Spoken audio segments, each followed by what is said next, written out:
I'm going to take you back to actually Memorial Day when I was in college.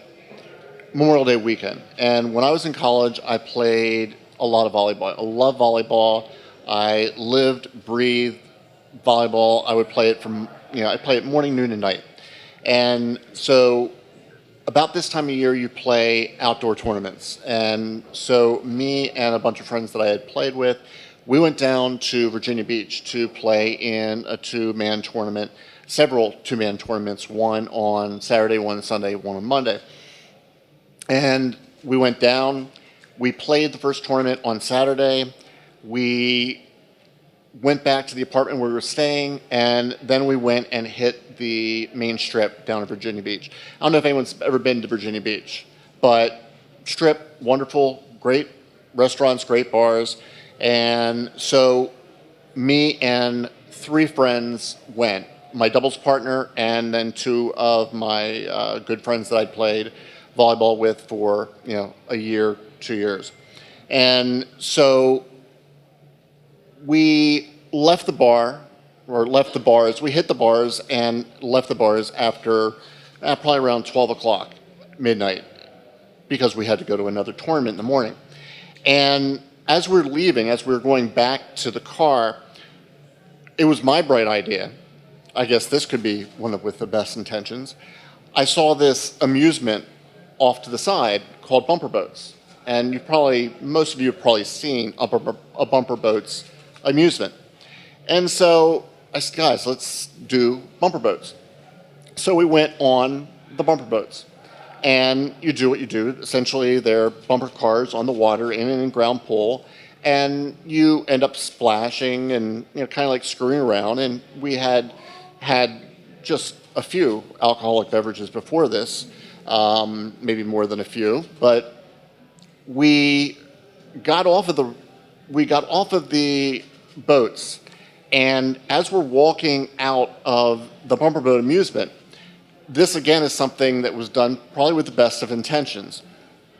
My doubles partner, Frank, his name is not redacted, Frank pushes me in. And actually I had stopped, I had dunked my head in the water because it was hot, my hair was short about like it is now, and I was standing back up. And Frank pushes me into the pool. My natural inclination was to dive in, which I did. The pool, it's only 2.5 feet deep, which is not enough water to dive into. I dove into the water, I hit my head on the bottom of the pool, heard this kind of dull thud, and that was that. I started dead man's float, could see my arms kind of dangling in front of me, and I thought, this is not good. I'm floating there. I'm really not that worried because I do see somebody step into the pool to the left of me, and I can see their shorts, I can see their legs. I'm like, it's okay, I'm okay.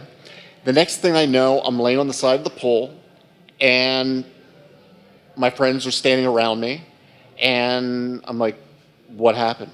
And, where are my legs? And they said, they're in the water. I said, no, they're straight.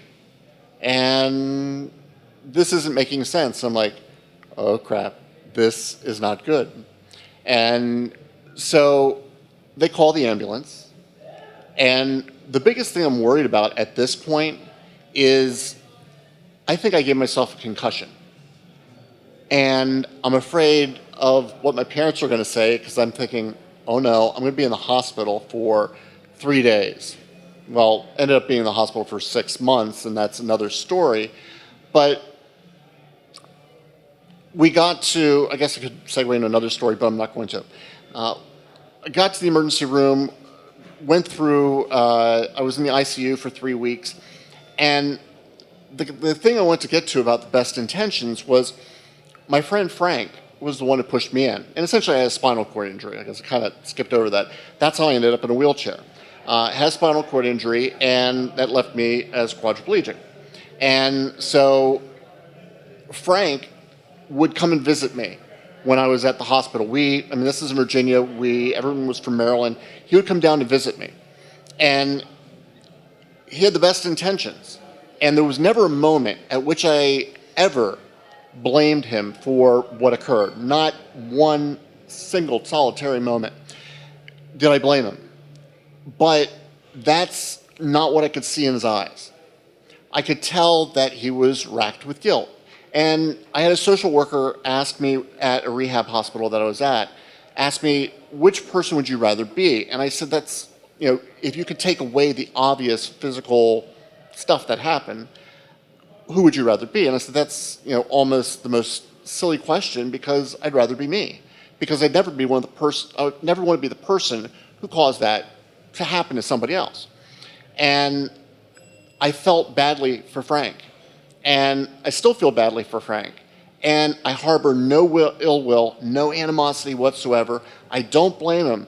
But the one thing I regret is that Frank never asked me to, never said, I'm sorry. And he didn't need to say I was sorry. But I wanted him to say, hey, he was sorry, so I could tell him it was okay. Because if someone doesn't say they're sorry, it's hard for you to say it's okay.